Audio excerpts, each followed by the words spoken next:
하마를 젖된 후에 또 잉태하여 아들을 낳으매 여호와께서 이르시되 그 이름을 노암미라 하라. 너희는 내 백성이 아니요 나는 너희 하나님이 되지 아니할 것이니라.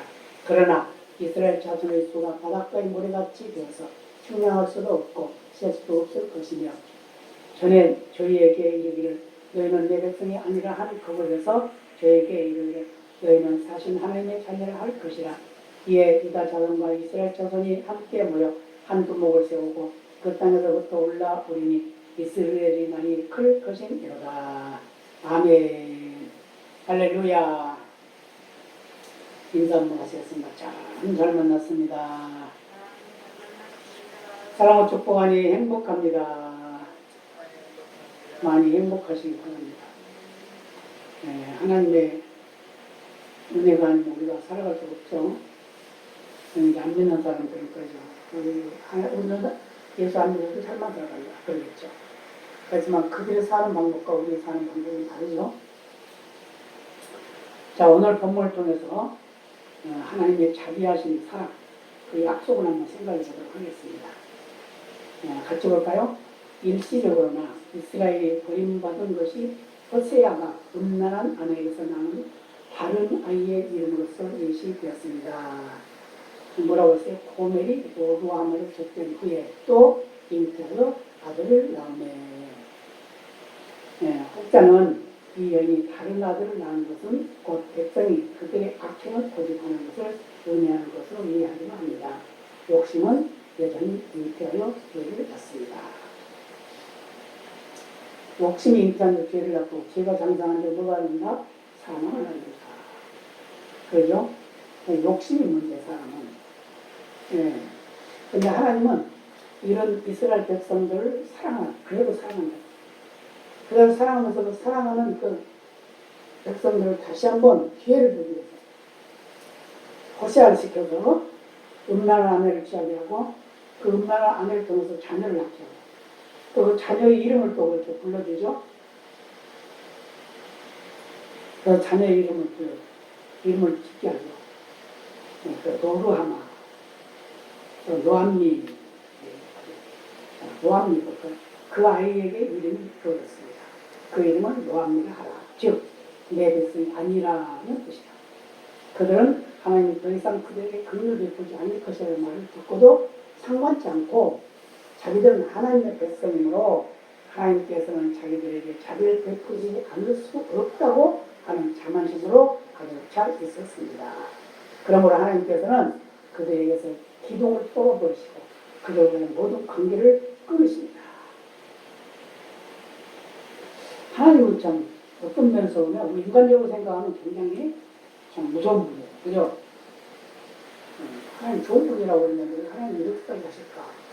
그렇게 생각하실 수 있겠죠? 근데 계속해서 돌아오라 그래도 안 돌아오니까 이제 호세아를 시켜가지고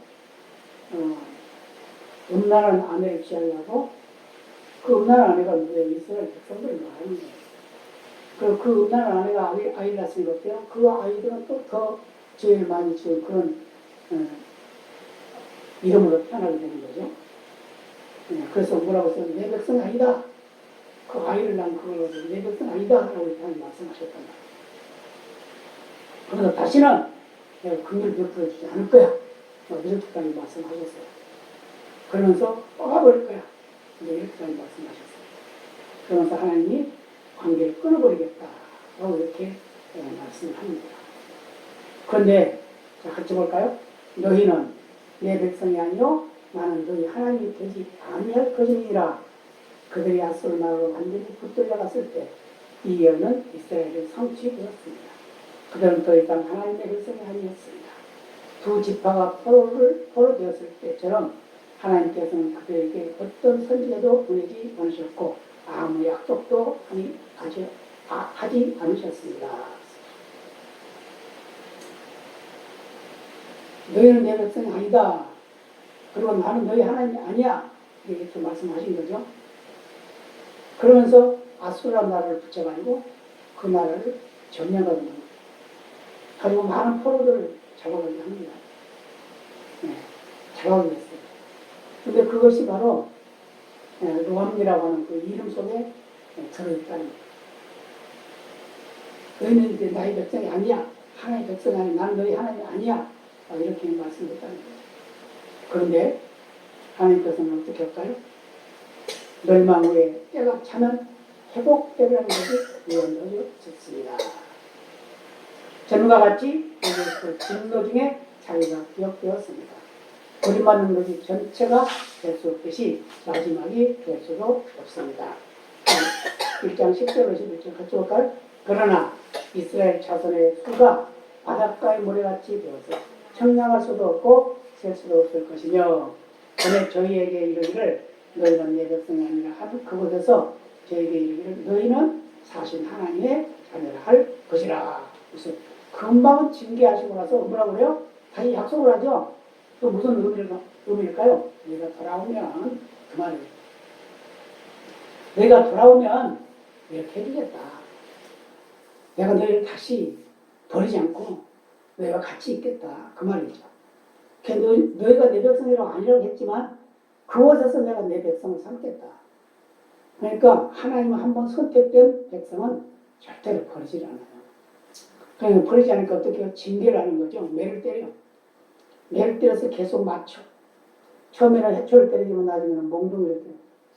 다리도 부러뜨리고 팔도 부러뜨리고 뭐 어떤 사람 눈도 빼버리고 뭐 그렇게. 그렇게도 안 돌아오면 그냥 목을 꺾어버린다고. 그래요. 그런데 돌아오면 그 모든 상처를 다시 치료해 주신 하나님은 우리에게 말씀해주고 있습니다.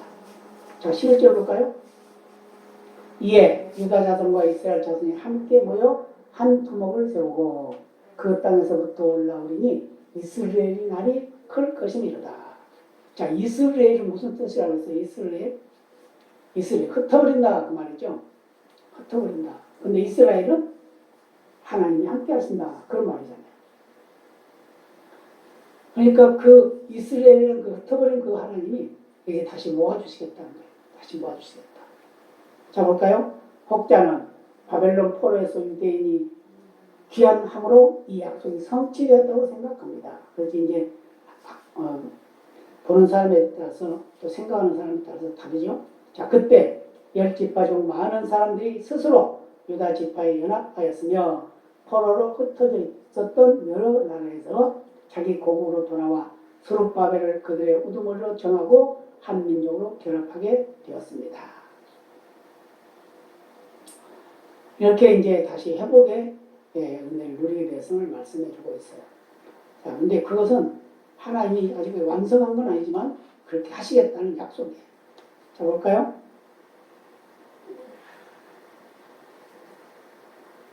그리고 그들의 고국에서 하나님께서는 그의 선지자를 대신하여 그들을 그의 자녀로 인정하시고자 하였습니다. 두 번째, 혹자는 후일 유대인들이 전체적으로 회심하게 되기까지 이 약속을 완전히 성취된 것이 아니라고 생각하기도 합니다. 그리고 완전히 성취될 때까지는 하나님이 약속을 하셨지만 계속 그들이 돌아올 때까지 징계를 하시는 거예요. 예, 그러면서 또 돌아오면 감싸주시고 또 상처를 치료해주시고 덮어주시는 그런 하나님을 말씀해주고 있습니다. 자, 그 다음 볼까요? 이 약속은 그리스도의 왕국이 세워지고 유대인과 이방인이 그 왕국에 함께 참여하게 됨으로써 성취되었습니다. 자, 여기서 하나님이 그 이스라엘 백성들을 계속 징계를 하시는데 그 징계하고 돌아오라고 그러죠. 네, 돌아오면 내가 너희를 얼마나 사랑하는지 알게 될 거야. 그러면서 그들을 회복시켜 주시겠다. 그러면서 누굴 통해서? 바로 예수를 통해서 완전한 구원을 이루실 것이다 하는 말씀하고 있어요. 그래서 로마서 9장 25, 26을 같이 봅니다. 호세아 그래도 이르기를 내가 내 백성 아닌 자를 내 백성이라 사랑치 아니한 자를 사랑한 자라 부르리라. 너희는 내 백성이 아니라 한 그곳에서 저희가 살아계신 하나님의 아들이라 부름을 얻으리라 함과 같으니라. 내 백성이 아니란 말이 뭐라고요? 로암이라는 말이라고 했죠. 근데 호세아 로마서에 사도 바울이 로마서 9장 25, 26절에서 호세아 글을 인용해서 말씀했단 말이에요. 그 무슨 말이죠? 바로 이방인들을 하나님이 선택해서 그들을 내 백성을 삼겠다 이런 걸 말씀하고 있다는 거예요. 그 다음 볼까요? 베드로전서 2장 10절 같이 옵니다. 너희가 전에는 백성이 아니더니 이제는 하나님의 백성이요 전에는 긍휼을 얻지 못하였더니 이제는 긍휼을 얻은 자니라. 이 이스라엘은 크게 배가 될 것입니다. 이스라엘의 육체를 따라서는 감소된다 할지라도 영적인 이스라엘은 셀 수 없이 증가할 것입니다. 무슨 말이에요? 믿음의 사람이 계속 늘어난다는 말이에요. 이스라엘 본토, 본인, 유대인들만 말하는 것이 아니라 이방인들이 다시 돌아오거든요. 이방인들이 하나님 품으로 돌아오면 믿는 자가 많아진다는 걸 말씀해 주고 있어요. 그래서 영적인 이스라엘이다. 셀 수 없이 증가할 것이다. 자, 아브라함에게 뭐라고 했어요? 아들 하나 주면서 하늘의 별과 같이 바닷가 물과 같이 네 후손이 많아질 것이다 그랬잖아요. 그럼 그들의 아들들이 뭐 얼마나 많았어요? 근데 믿음의 후손들이 이렇게 많아진다라는 걸 말씀해 주고 있습니다. 자, 또 봅니다. 복음이 전파됨으로 말미암아 초대교회와 그 이후에 그리스도께로 돌아온 많은 사람을 통해서 이 약속은 성취되었습니다. 계시록 7장 4절에서 5절 같이 봅니다. 내가 입맞은 자의 수를 들으니 이스라엘 자손의 지파 중에서 입맞은 자들이 14만 4천이니 이 일 후에 내가 보니 각 나라와 족속과 백성과 방언에서 아무나도 능히 셀 수 없는 큰 무리가 흰옷을 입고 손에 종려가지를 들고 보좌 앞과 어린 양 앞에 서서 찬양을 하는 거예요. 무슨 말이죠? 계시록 7장에 14만 4천이라는 말이 나오죠. 그 14만 4천은 이스라엘 12지파를 말하고 있는 거예요. 그런데 이제 이단들은 어떻게 해요? 14만 4천 중에 들어와야 구원 받는다 그랬잖아요. 신천지도 그랬어요. 그래서 14만 4천이 되면 이제 구원이 이루어지니까 빨리빨리 전도해라 그러죠. 그러니까 그냥 막 예수 믿는 사람 막 다 데려가는 거예요. 그러니까 그 14만 4천이 넘어가니까 그 안에서 알고만 14만 4천이야 이제 또 이렇게 했어요. 그래서 지금 신천지가 지금 30만이 넘는다고 그러잖아요. 그래서 자꾸 거짓말을 이렇게 하는 거예요. 근데 그 뒤를 보세요. 9절 보니까 뭐라고 그래요? 이 일 후에 내가 보니 그랬어요. 각 나라로 해서 어떻게 해요? 온 세계 만민을 말하는 거죠. 족속과 백성과 방언, 말이 다르고 언어가 다른 그 사람들 아무라도 능히 셀 수 없는 큰 무리 아무도 그 수를 셀 수 없는 큰 무리 근데 뭘 입었어요? 흰옷을 입고 손에 뭘 가졌어요? 종려 가지고 있어요. 믿음을 표현하고 있는 거예요. 하나님부터 인정받는 거예요. 그래서 누구한테 했어요? 보좌 앞과 어린 양 앞에 섰다. 이렇게 셀 수 없이 많은 사람들이 예수를 믿게 될 것이다. 오늘 말씀하고 있어요. 자, 그 다음에 갈라디아서 4장 27절입니다. 같이 볼까요? 기록된 바 잉태치 못한 자여 즐거워하라. 그렇지 못한 자여 소리질러 외치라. 이는 홀로 사는 자의 자녀가 남편 있는 자의 자녀보다 많음이라 하였으니. 어디서 이 말씀 들은 것 같으죠? 이사야 54장 1절 말씀입니다. 이렇게 구약의 성경의 말씀들을 신약에 기록할 때 그걸 많이 인용했다는 걸 말씀을 드렸어요. 그러니까 성경 전체는 구약만 구약이 아니고 신약만 신약이 아니라는 거예요. 구약과 신약에 어울려서 누구를 말하고 있어요? 예수 그리스도를 말하고 있고 예수를 뭘 말하고 있어요? 우리 구원을 말하고 있다는 거예요. 자, 볼까요? 하나님께서는 복음적인 이스라엘과 그 약속을 새롭게 하실 것입니다. 그리고 구약 교회를 하나 되게 한 것만큼 완전한 헌장으로 복음적인 이스라엘을 교회에 하나 되게 할 것입니다. 그러니까 이스라엘을 믿는 자가 하나 됩니다. 온 세상이 믿음의 교회로 바꿔진다는 말이에요. 그러면 어떤 사람만 될까요? 하나님의 특별한 선택을 입은 자들. 하나님은 보편적인 은총이 있고 특별 은총이 있습니다. 보편적인 일반을 말하는 거죠. 보편적인 특성이 있어요. 그건 누구나 똑같이 주는 거. 하나님 우리에게 베푸신 거. 해를 주시고 비를 주시고 바람을 주시고 물을 주시고 하는 이런 것도 일반적인 은총. 그럼 특별 은총은 뭐죠? 선택해서 구원하는 게 특별은총이에요. 예수 믿게 하는 것이 특별은총이다 그 말이에요. 자, 또 볼까요? 각기 각 장소에서 버림받는 이방인들과 자기 방에서 배척받는 이방인들이 복을 받을 것입니다. 그들의 열조가 불신앙으로 쫓겨났던 그곳에서 이제는 그 자손들의 신앙으로 말미암아 받아들여지게 될 것입니다. 특권이 확대되고 있습니다. 즉 이제는 전체로 너희는 내 백성이라 할 뿐만 아니라 그 혈통이 유대인이든 이방이든 간에 너희는 살아계신 하나님의 자녀라 일컬음을 받게 된 것입니다. 하나님의 사랑이 얼마나 큰지를 말해주고 있죠. 그리고 호세아서는 바로 하나님의 사랑을 표현하고 있는 거예요. 그런데 그걸 비유를 뭘로 했어요? 남편과 아내의 관계로 말해주고 있다고. 하나님은 남편이시고 아내는 우리 인간을 말하고 있는 거예요. 그러니까 하나님을 버리고 떠나간 아내와 같이 호세아에게 장가들게 했던 그 여인이 나중에 떠나죠. 아이를 낳아놓고 또 떠나. 딴 사람하고 또 살아. 근데 하나님은 다시 또 데려오라고 해요. 그래서 딴 사람하고 산다는 건 무슨 말이죠? 우상이 하나님을 떠나서 우상을 섬기는 걸 말해주거든요. 근데 하나님이 다시 데려오라고 해요. 근데 돈 들여야 돼요. 돈 주고 데려와. 이게 바로 하나님의 사랑이라는 거예요. 그래서 뭐라고 해요? 너희는 살아계신 하나님의 자녀라고 인정해 주겠다. 뭐하는 살아계신 하나님의 자녀. 버림받은 것 같고 도망갔지만 결국은 하나님이 이끌어서 내가 너희 하나님이다. 너희는 나의 자녀다.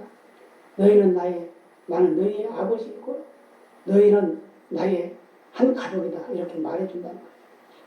자, 또 볼까요? 그들이 율법 아래서는 자녀였지만 이제 복음 아래서 장성하여 더 큰 총명과 자유를 갖게 되었습니다. 자, 갈라서 4장 1, 2절.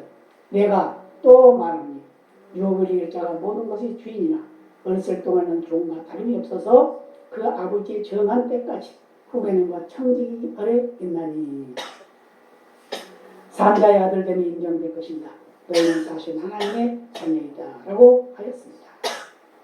그러니까 어렸을 때 아직 어렸을 때 분별을 못하면 누가 해요? 아버지가 더 해줘야 돼요.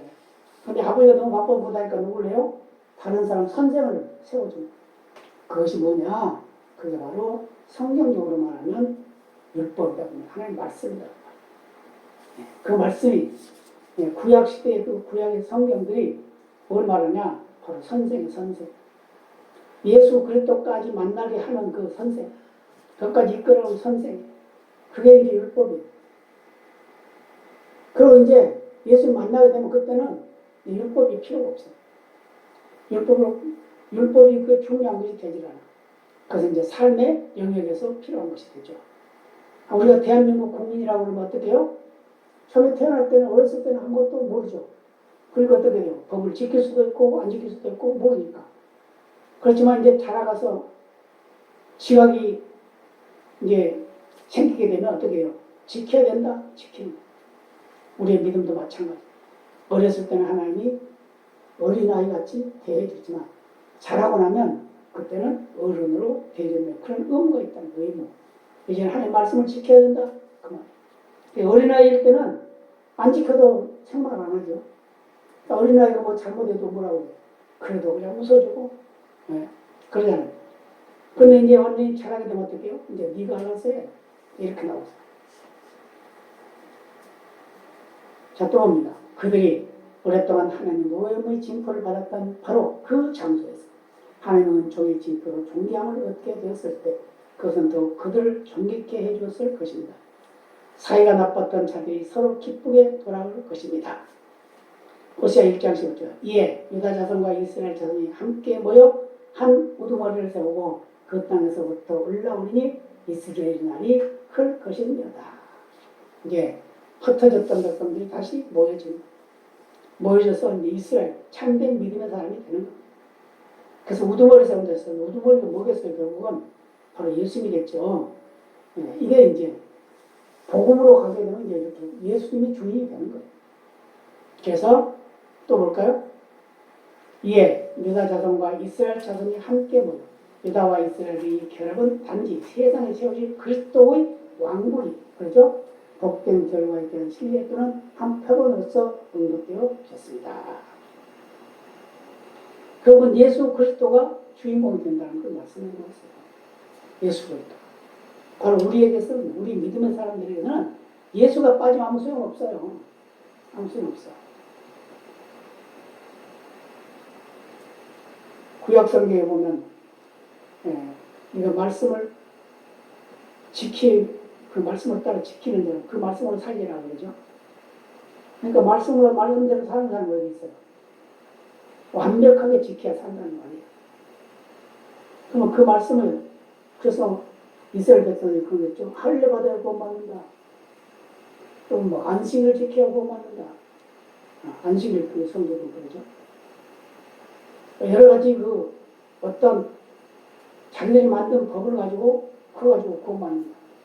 근데 성경은 뭐죠? 예수 믿어야 구원받는다. 자, 첫 번째 제자들은 일부 유대인들과 갈릴리 사람들이었습니다. 그렇죠? 유대인들과 갈릴리 사람은 다른 민족이에요. 사마리아인들도 다른 민족입니다. 믿게 되었을 때 그들과 유대인들 사이에 매우 큰 적대감이 있었음에도 불구하고 그리스도 안에서 완전한 일치가 이루어졌습니다. 이렇게 된다는 거예요. 이스라엘 백성들을 중심으로 해서 하나님이 첫 번째 하나님의 자녀로 삼았지만 그들로만 그냥 끝나는 것이 아니라 그들을 통해서 이방인들이 다 믿게 만드는 일을 하게 된다는 거예요. 그럼 다른 말로 말하면 뭐죠? 우리가 예수 믿는 이걸로 끝나는 건 아니죠? 내 이웃에 있는 믿지 않는 자들을 주께로 인도하는 그런 의무가 우리에게 있습니다. 있어요. 남편이, 아내가, 자녀가 예수 안 믿으면 통곡하고 울어야 돼. 그래야 되는 거예요. 왜요? 그가 선택된 내 안식이 우리는 몰라요.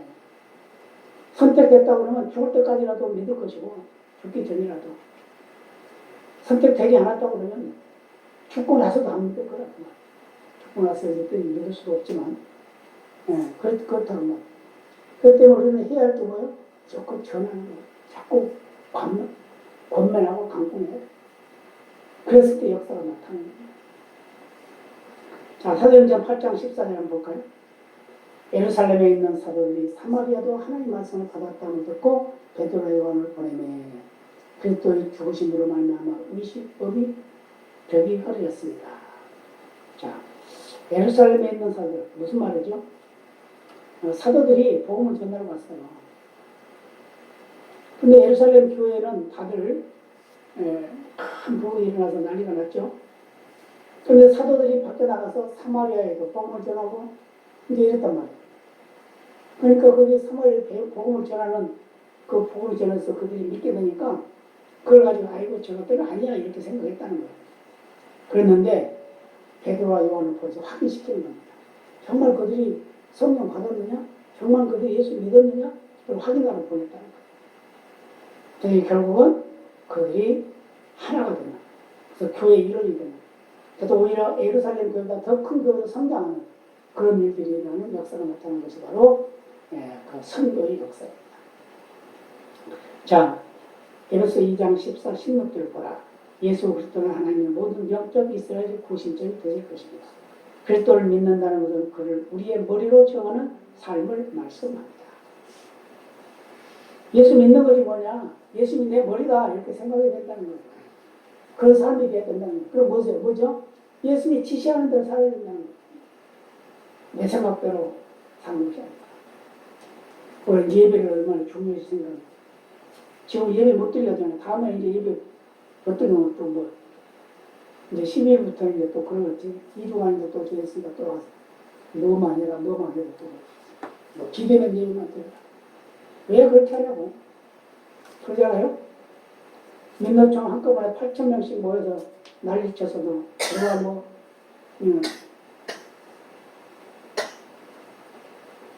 뭐 확진이 얼마 나왔다 이런 발표도 안 하잖아요. 확진 받아라 뭐 검사 받아라 이런 것도 안 하잖아요. 근데 왜 교회는 하라고 그러냐고. 그게 불순한 생각이 있죠. 불순한 의도가 있죠. 그래서 우리 믿음의 사람들이 기도하지 않으면 결국 교회가 사라진다는 걸 알아야 돼요. 북한의 교회가 없어지면 왜 없어졌어요? 다 죽였으니까 없어졌어요. 공산주의 나라에 없어지면 왜 없어졌어요? 다 죽이니까 없어져요. 예수님은. 중국에서는 우리가 방송을 막 봤잖아요. 교회를 그냥 막 포크를 막 한몸으로 그냥 십자가를 막 깨뜨리고 그걸 봤잖아요. 그런 애들이 권력이란 말이에요. 권력을 하니까 힘으로 하니까 어떻게 견디지 못해요. 그러니까 어떻게 흩어져. 초대교회도 그랬어요. 야고보를 죽이니까 다 흩어졌어요. 그런데 그 흩어진 성도들을 어떻게 했냐. 복음을 전했다는 거예요. 그 복음을 전했더니 이방인들이 예수 믿고 새로운 교회가 형성되는 역사가 나타났다는 거예요. 결국은 회복되는 것이 뭐냐. 예루살렘이 중심이지만 그 예루살렘이 중심이 되는 그 교회를 통해서 새로운 새끼교회가 생겨남으로 해서 그 새끼교회가 큰 교회로 성장해서 오히려 예루살렘 교회를 돕는 그런 역사가 나타나는 그런 교회의 역사가 있다는 걸 우리는 잊지 말아야 됩니다. 그래서 우리 향촌 제가도 비록 보잘것없고 작아 보이지만 그래도 이 교회를 통해서 하나님이 어떤 큰 일을 할지 모르는 거예요. 왜? 아슬아슬하게 그냥 문 안 닫고 그냥 넘어가잖아요. 그죠? 그것은 뭔가 하나님이 계획하신 게 있다는 거예요.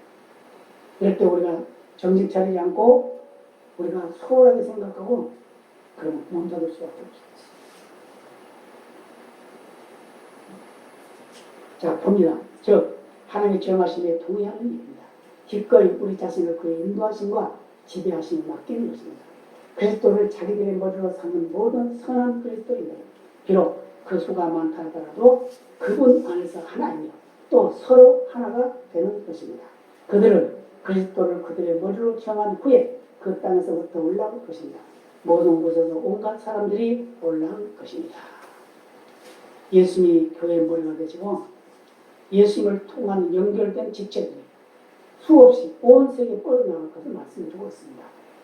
이런 계획을 통해서 믿음을 하나님부터 인정받게 되겠죠. 왜요? 예수님 말씀하셨잖아요. 마지막 때에 믿음을 보겠느냐. 마지막 때에 믿는 자들을 보겠느냐. 이렇게 말해요. 그건 무슨 말이죠? 믿음이 마지막 때에 다 사라진다는 게 나오고 있는데 그때 믿음을 가지고 있는 자가 승리하는 자라는 말씀을 드렸습니다. 점점 갈수록 점점 그 일은 많아질 거예요. 심해질 거예요. 그 때문에 우리가 정신 바짝 차리지 않으면 안 돼요. 볼까요? 그것은 지역적인 그들을 가리키는 것이 아니라, 그렇죠? 가로열고 10절에서 동일한 장소를 언급하고 있기 때문입니다. 마음의 변화, 영적으로 계속해 올라가는 것을 의미하는 것입니다. 이 모든 일이 지난 후에 이스라엘 날이 클 것입니다. 이스라엘이 여기서 이스라엘 곧 하나님의 씨라 불리고 있습니다. 이 씨는 이래 땅에 파종되어 묻힙니다. 그러나 큰 날, 곧 추수기가 올 것입니다. 추수기 온다는 거 알아야 돼요. 추수기가 오면 어떻게 될까요? 가라지는 불에다 태우게 되겠죠. 쭉정이는 불에 태우게 되겠죠. 알곡은 창고에 모으게 되겠죠. 그러니까 우리가 믿음이 있다 없다 우리 스스로 판단할 것도 아니에요. 그래서 스스로가 스스로를 돌아봐야 돼요. 그래서 우리의 믿음이 정말 하나님 앞에 섰을 때 내가 어떻게 인정받을까 이걸 생각하는 그런 믿음이 되야 되는 겁니다. 우리는 누구도 정죄할 수 없습니다. 왜요? 정죄하거나 심판은 하나님 영역입니다. 우리는 판단을 할 수 있어요. 그런데 판단도 사랑이 결부되는 판단이 되거든요. 사랑이 꼭 필요해요. 사랑이 마음으로 해야 된다. 그랬을 때 판단하면 옳고 그런 것만 우리가 판단할 뿐이지 그것을 가지고 내가 옳다, 네가 옳다 할 것도 없다. 왜요? 심판이나 그 정죄나 그 판결이라고 하는 거겠죠. 판결은 하나님이 하시는 겁니다. 그래서 오직 하나님께 맡기는 거예요. 누가 잘못했으면 하나님께 기도합니다. 어떤 분이 예수 믿지도 않는 사람이 이런 말 하고 어떤 분이 그랬대. 자기한테 막 욕을 막 해요. 그러면 자기 남편이 병들어서 죽게 될 것이다. 막 그랬어. 그래서 나는 그 소리 들리지도 않아요. 당신이 그대로 받으세요. 얼마나 잘한다. 그랬더니 그 남편이 정도서 나한테 그런 얘기를 해왔다. 믿는 사람 잘 살아라고 말해요. 우리 믿는 사람이 정말 세상 속에서 하나님이 원하는 그런 삶을 살게 하려면 결국 실패를 하고 하나님께 징계를 받게 됩니다. 혹여나 우리가 살아가다가 실수를 하고 실패를 했다고 그것을 하나님의 은혜로 다시 회복된 역사를 나타낼 것이고 하나님이 우리에게 더 큰 사랑으로 감싸실 것이고 호세아처럼 이스라엘 백성들 계속해서 안아주려고 하는 그 하나님의 사랑이 영원히 변치 않도록 우리에게 있을 줄로 믿습니다. 다 같이 기도하시겠습니다. 아버지 감사합니다.